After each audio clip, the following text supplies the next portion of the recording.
बात 2003 14 मार्च की है और ये कहानी है साउथहैम्पटन, जो इंग्लैंड में एक जगह है, वहाँ की।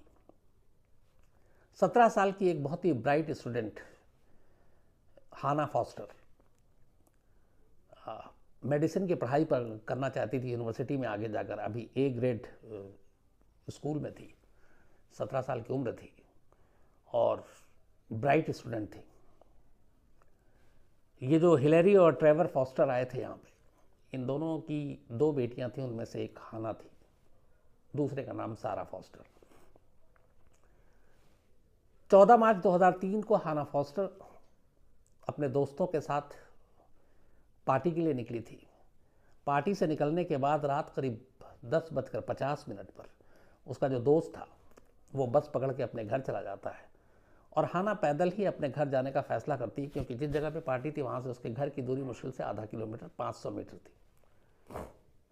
यहाँ से हाना फॉस्टर निकलती है, अपने घर की तरफ जाती है, लेकिन तभी एक सैंडविच वैन जो डिलीवर करने वाला, वो उस आधे किलोमीटर के दायरे में एक पार्किंग और सन्नाटा वहाँ पे जगह थी, वो वैन पार्क थी। अचानक वैन का ड्राइवर देखता है एक लड़की रात को करीब 10:50, सन्नाटा चारों तरफ, अकेले जा रही है। और जो वैन का ड्राइवर था वो बहुत ज़्यादा, उसने शराब वराब पी रखी थी। लड़की करीब आती है, वो उतरता है, लड़की को ज़बरदस्ती उठाता है और वैन में डाल देता है और जान से मारने की धमकी देता है।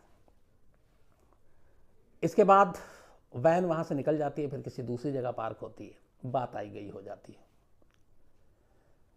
इधर अगले दिन 15 मार्च की सुबह 5:30 बजे का वक्त, हाना फॉस्टर की माँ की नींद खुलती है, देखती है हाना घर में है नहीं। वो उसको कॉल करती है, रिंग जाता, उठाती नहीं है। वो उसको टेक्स्ट करती है, पूछती कहाँ है, लेकिन उधर से कोई जवाब नहीं आता। आसपास में पूछते हैं ये लोग, 3-4 घंटे निकल जाते हैं। आखिरकार करीब 9:30 बजे सुबह हाना फॉस्टर के फादर जो हैं वो पुलिस स्टेशन में जाते हैं और रिपोर्ट दिखाते हैं कि उनकी बेटी रात से लापता है। पुलिस रिपोर्ट लिखती है, इसके बाद हाना फॉस्टर की जो खोज है वो शुरू कर देती है, लेकिन कोई सुराग नहीं मिलता। 15 मार्च भी बीत जाता है। उसके बाद 16 मार्च को एक 15 साल का बच्चा इसी साउथहैम्पटन के बाहर एक सड़क किनारे झाड़ी के करीब एक लाश देखता है। वो पुलिस को फ़ोन करता है, पुलिस पहुंचती है, पता चलता है ये लाश हाना फॉस्टर की है, 17 साल की उस बच्ची की जिसकी 14 मार्च 2003 को रात गायब हो गई थी। अब हाना फॉस्टर की लाश मिलते ही हड़कंप मच जाता है। पोस्टमार्टम होता है तो पता चलता है कि उसके साथ रेप हुआ और उसके बाद उसका गला घोंटकर मारा गया। अब पुलिस के ऊपर भी प्रेशर था, पुलिस इसकी इन्वेस्टिगेट करती है, आसपास के सारे सीसीटीवी के उस रूट के खंगालती है जहाँ से हाना फॉस्टर को आखिरी बार उसके दोस्त ने छोड़ा था और वो विटनेस था, वहाँ से आधा किलोमीटर की दूरी करती। तो सड़क और उसके आसपास से गुजरती हुई तमाम सड़कों के सीसीटीवी फुटेज को जब निकाला जाता है तो 7 ऐसी गाड़ियाँ पुलिस के लिए सस्पेक्ट पैदा करती हैं, शक पैदा करती हैं, और वो सस्पेक्टेड थी। पुलिस उन 7 गाड़ियों के बारे में पता करती है, लेकिन कोई सुराग नहीं मिलता।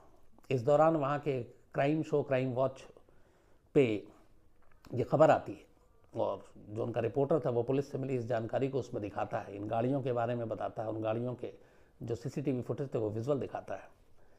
इत्तेफाक से उस तस्वीर को देखकर जो एक हैज़लवुड फूड, जिसके लिए ये जो वैन था सैंडविच जो डिलीवरी करने के लिए, ये हैज़लवुड फूड्स के नाम पर रजिस्टर्ड था, तो उसका एक एम्प्लॉई उस क्राइम वॉच में इसको देखता है और उन 7 गाड़ियों में से एक की वो शिनाख्त करता है और कहता है कि हाँ, ये कल जिस वक्त ये इंसिडेंट हुआ, हाना फॉस्टर गायब हुई थी, तब ये यहाँ से निकला था, एक उसका जानने वाला ड्राइवर है वो लेकर निकला था।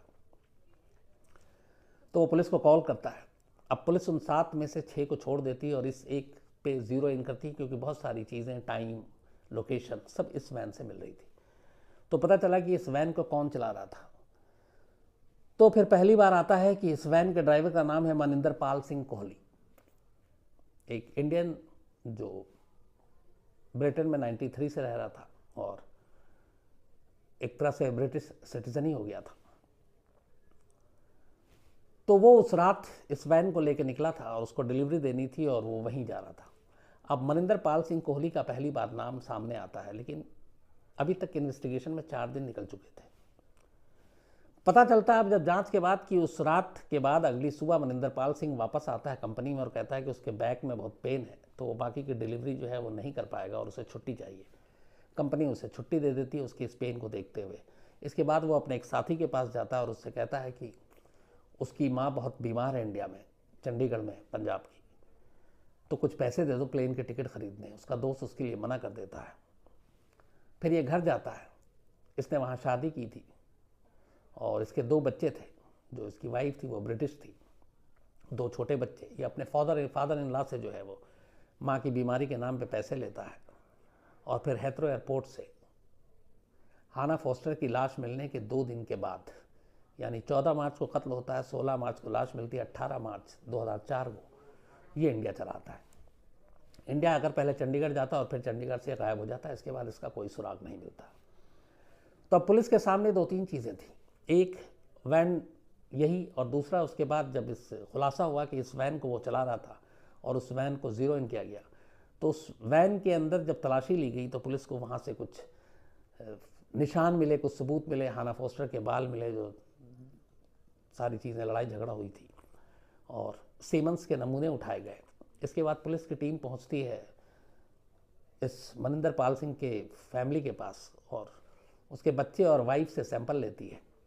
डीएनए मैच कर जाता है। तो अब ये पुख्ता हो गया था कि उस वैन में कोई और नहीं बल्कि मनिंदर पाल सिंह था। ऑलरेडी हाना फॉस्टर के सैंपल से उसका मैच हो गया और डीएनए सारा एक जैसा था।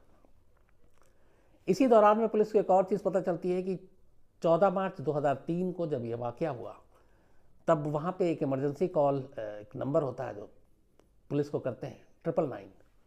हाना फॉस्टर जब इस वैन में इसको अगवा करके बैठाया मनिंदर पाल सिंह ने, तब उसने चुपचाप से अपने मोबाइल से उस 999 पे कॉल कर दिया था। करीब 50 सेकंड तक ये कॉल जारी रहा, लेकिन हाना फॉस्टर ने उधर ऑपरेटर से कुछ भी नहीं कहा। वो मनिंदर पाल सिंह के उस वक्त दहशत में थी और वो बस उसी से बात कर रही थी और वो पूछ रहा था और वो धमका रहा था कि अपना सर नीचे रखो।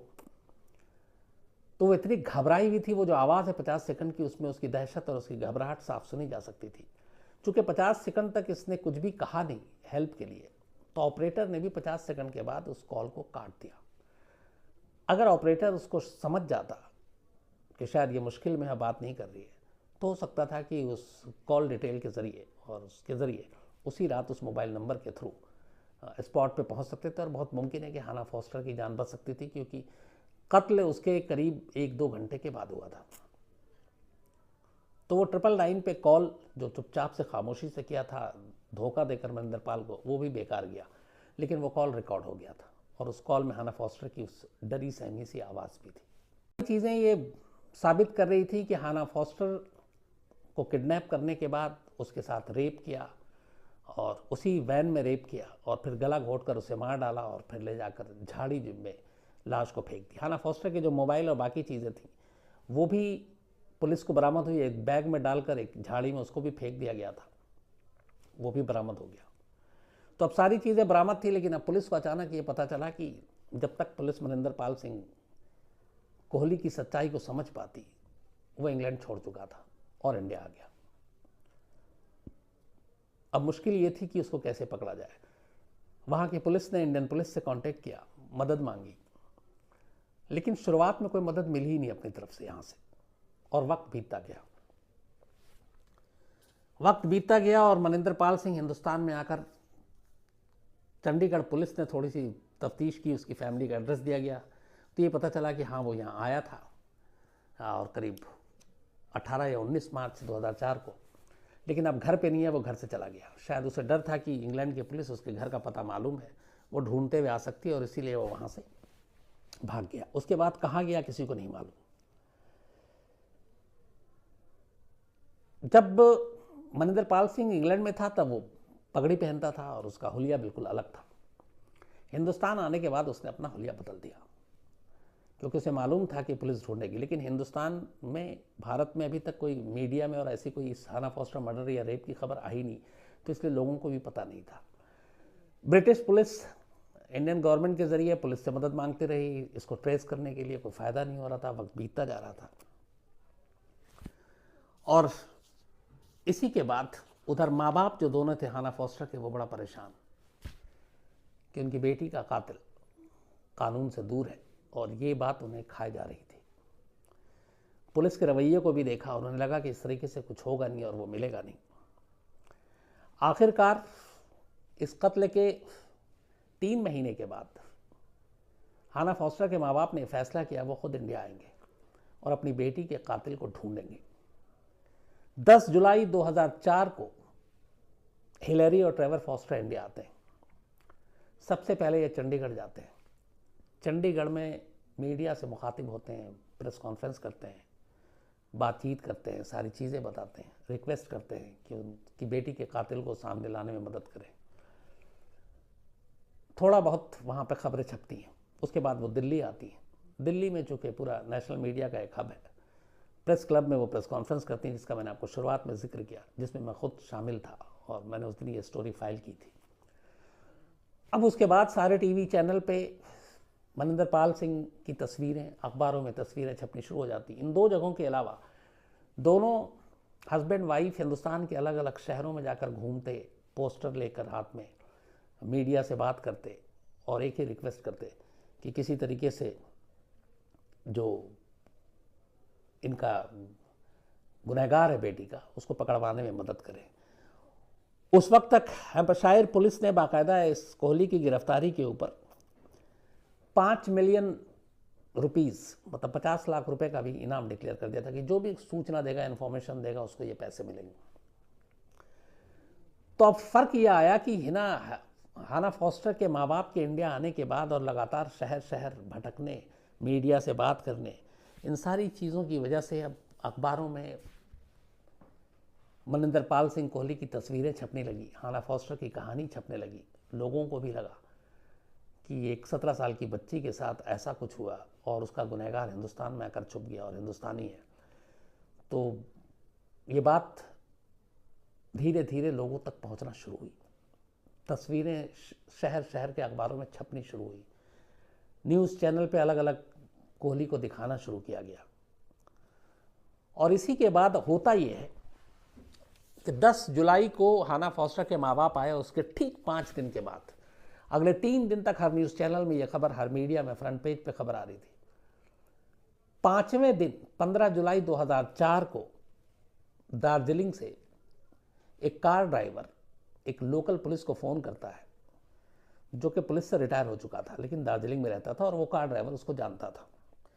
ड्राइवर जैसे ही ये बात उस पुलिस अफसर को बताता है जो रिटायर हो चुका था, तो फिर उस पुलिस अफसर को भी डाउट होता है। और वो चूंकि जिस तरीके से उसने बताया कि ब्रिटिश एक्सेंट है और यहाँ पे काफ़ी वक्त से रह रहा है, तो उसे लगता है कि हो ना हो वो छुपने के लिए यहाँ आ चुका। और दूसरी बात कि पहले वो मैंने जैसा बताया कि आपको पगड़ी पहन रहा था, लेकिन अभी वो क्लीन शेव, सर पे भी बाल नहीं, उसने अपना पूरा हुलिया बदल लिया था, लेकिन रंग, नैन, नक्श सब कुछ वैसे ही था। तो इस ड्राइवर के कहने पे वो पुलिस अफसर उसको बोलता है कि चलो मुझे मिलाओ। वो जाता और उसे दिखाता है। उस पुलिस अफसर ने फिर सारी उसकी तस्वीरें, अच्छा उनके माँ बाप जो तस्वीर लेकर आए थे वो भी अलग अलग हुलिये में लेकर आए थे कि अगर वो पगड़ी में होगा तो ऐसा होगा, क्लीन शेप होगा तो ऐसा होगा, बिना बाल के होगा तो उससे इस तरह की सारी तस्वीरें उस वक्त मीडिया में चल रही थी, टीवी पे दिखाया जा रहा था, अखबारों में छप रही थी। तो उस पुलिस अफसर को भी लगा कि हाँ ये वही शख्स है। तो ये पहली ऐसी पुख्ता जानकारी सामने आई। इसी के बाद फिर दार्जिलिंग पुलिस से जब खबर मिली तो तब तक लेकिन इधर कोहली को भी इस बात का एहसास हो गया था, चूंकि जब से हाना फॉस्टर के माँ बाप आए और मीडिया में खबरें चलने लगी तो उसे लगा कि अब दार्जिलिंग में रहना खतरे से खाली नहीं है। तो वो दार्जिलिंग के रास्ते नेपाल भागने की कोशिश कर रहा था उससे पहले, लेकिन चूंकि इस ड्राइवर ने उस पुलिस अफसर को बता दिया तो फिर फौरन लोकल पुलिस की मदद से मनिंदर कोहली को नेपाल भागने से पहले ही गिरफ्तार कर लिया गया। गिरफ्तारी के बाद उसने शुरू में नानुकुर किया, बोला कि मेरा नाम कुछ और है। उसने अपना नाम वहाँ पे माइक डेविस रखा हुआ था और माइक डेविस के नाम पे रह रहा था, और उसने एक महिला के साथ इस जगह पे रहता था दार्जिलिंग में, अपना हुलिया बदलकर, नाम बदलकर, पेशा बदलकर, ताकि कोई पहचाने नहीं। लेकिन फिर बाकी चीज़ें जब पूछताछ हुई तो थोड़ी देर के बाद ही उसने एक्सेप्ट कर लिया कि हाँ वही मनिंदर कोहली है और इंग्लैंड से भाग कर आया था और पुलिस से बचने के लिए वो दार्जिलिंग में नए नाम के साथ रह रहा था। इस खुलासे के फ़ौरन बाद हाना फॉस्टर के माँ बाप को ये चीज़ पता चलती है। उसी वक्त वो बहुत खुश होते हैं, मीडिया को थैंक्स देते हैं, उसे दिल्ली लाया जाता है। दिल्ली में उसे तिहाड़ में रखा जाता है और अब लड़ाई शुरू होती है एक्स्ट्राडिशन की, यानी कि उसको इंग्लैंड भेजने की। सब कुछ चूँकि माँ बाप आए उसकी गिरफ्तारी के लिए, उसको लेने के लिए, ताकि ब्रिटेन में उसके खिलाफ मुकदमा चल सके, लेकिन उसके बावजूद अगले 3 साल बीत जाते हैं सिर्फ कानूनी लड़ाई में। इस दौरान में हालांकि गिरफ्तारी के फ़ौरन बाद वो एक इंग्लिश न्यूज़ चैनल को कोहली इंटरव्यू देता है और उसमें एक्सेप्ट करता है कि हाँ उसने हाना फॉस्टर का कत्ल किया और रेप किया, और वजह बताता है कि उस रात वो डिलीवरी देने जाने से पहले उसे जुआ खेलने की गंदी लत थी, शराब पीने की लत थी, तो पैसे भी हार चुका था और शराब पीने के बाद वो अपने वैन में था। तभी रात अंधेरे में उसने देखा कि एक लड़की सामने से चली आ रही है, सड़क पे सन्नाटा है, आसपास कोई नहीं था। फिर वो अपने बोला कि मैं होशो हवास में नहीं था, और फिर मैंने उसको किडनैप किया, वैन में ले गया, उसके साथ रेप किया, और मैंने उससे कहा कि तुम पुलिस को ये सब नहीं बताओगी, लेकिन वो बार बार कहती रही कि मैं सब बता दूंगी। तो मैं डर गया और इसके बाद मैंने उसका गला दबा दिया। ये उसने इंटरव्यू में बाकायदा एक्सेप्ट किया। एनडीटीवी को उसने ये इंटरव्यू दिया था। उसके बाद उसे जुडिशियल कस्टडी में रखा गया, क्योंकि इंडिया में तो उसके खिलाफ कोई जुर्म था नहीं। अब एक लंबी लड़ाई चली कि उसको यहाँ से इंग्लैंड ले जाना है। 3 साल लग गए। 3 साल के बाद आखिरकार 28 जुलाई 2007 को कोहली को भारतीय अदालत की इजाज़त से इंग्लैंड भेजा गया। उसको यहाँ से मतलब एक तरह से एक्स्ट्राडाइट किया गया। पहला शख्स था ये मनिंदर पाल सिंह कोहली, जिसे इंग्लैंड में हिंदुस्तान से किसी जुर्म के लिए भेजा गया हो। तो ये इतिहास में उसका नाम है कि फर्स्ट पर्सन था यहाँ से जो जिसको भेजा गया।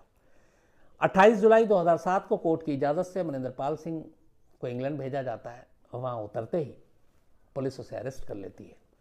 उसके ऊपर मर्डर, रेप, किडनैपिंग, ये सारे चार्ज लगाए जाते हैं। अब वहाँ जाकर मनिंदर पाल सिंह कोहली अपनी कहानी नहीं बदल देता। वो कहता है कि मुझे 3 लोगों ने मेरे को फोर्स किया था उस रात। उन्होंने मेरी आंख पे पट्टी बांधी, मुझे ज़बरदस्ती एक वैन में बिठाया, और उनमें से एक ने कहा कि इस लड़की के साथ तुम रेप करो इसका, नहीं तो तुमको मार देंगे, और मुझे ये सब मजबूरी में करनी पड़ी। लेकिन ये सारी दलील बेकार गई, क्योंकि वो सारे लोकेशन, विटनेस, उसका डीएनए मैच करना, ये सारी चीज़ें उसके खिलाफ थी। आखिरकार लंबा मुकदमा चला और 25 नवंबर 2008 को कोर्ट ने अपना फैसला सुनाया। ये विंस्टर क्राउन कोर्ट का फैसला था, जिसमें कोहली को 24 साल की सज़ा सुनाई गई, जिसमें से 2 साल उस वक्त तक उसकी गिरफ्तारी के निकल गए थे, तो बचे 22। लेकिन ये 24 साल बिना पेरोल के, बिना किसी बेल के। तो अदालत ने हाना फॉस्टर के कत्ल और रेप और किडनैपिंग के जुर्म में 24 ईयर्स उसको इम्प्रिजमेंट, उस हिसाब से जिस साल ये सज़ा सुनाई गई 2030 तक मनिंदर पाल सिंह कोहली को जेल में रहना है। 2020 आ गया, 10 साल और। जब ये जुर्म हुआ था तब 41 साल उसकी उम्र थी। जब वो 30 में अगर ज़िंदा रहा और सही सलामत रहा, जेल से बाहर आएगा, तब वो 63 ईयर ओल्ड होगा, 63 साल का। तो ये थी कहानी हाना फॉस्टर की।